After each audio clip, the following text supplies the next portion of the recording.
Praise the lord. దేవుని పరిశుద్ధ నామానికి స్తోత్రములు మహిమ కలుగును గాక. ప్రభునందు ప్రియమైనటువంటి దేవుని బిడ్డలారా, why should we read the Bible? ఎందుకు మనము పరిశుద్ధ గ్రంథాన్ని చదవాలి? పరిశుద్ధ గ్రంథ లేఖనాలను చదవాలి. సహజంగా మనము అద్దం వైపు మనం సహజంగా ఎందుకు చూస్తామంటే, బాహ్యంగా మన యొక్క హెయిర్, మన యొక్క వస్త్రత, మన యొక్క ఫిజికల్ బాహ్య సంబంధమైన అపీరెన్స్ సర్చ్ చేసుకోవడం కోసం సహజంగా మనము అద్దాన్ని చూస్తాం.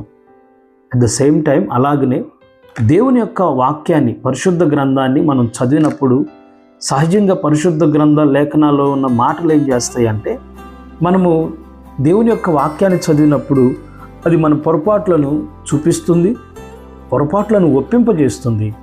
దేవుని యొక్క వాక్యం ఏం చేస్తుందంటే, మన పొరపాట్లను, తప్పులను అడ్డగిస్తుంది, చేయకుండా ఆపగలుగుతుంది. దేవుని యొక్క వాక్యము మనల్ని సరిచేస్తుంది, మన తప్పులను సరిదిద్దుతుంది, మనం పరిశుద్ధ మార్గంలో వెళ్ళేటట్లుగా పరిశుద్ధ గ్రంథం చేస్తుంది.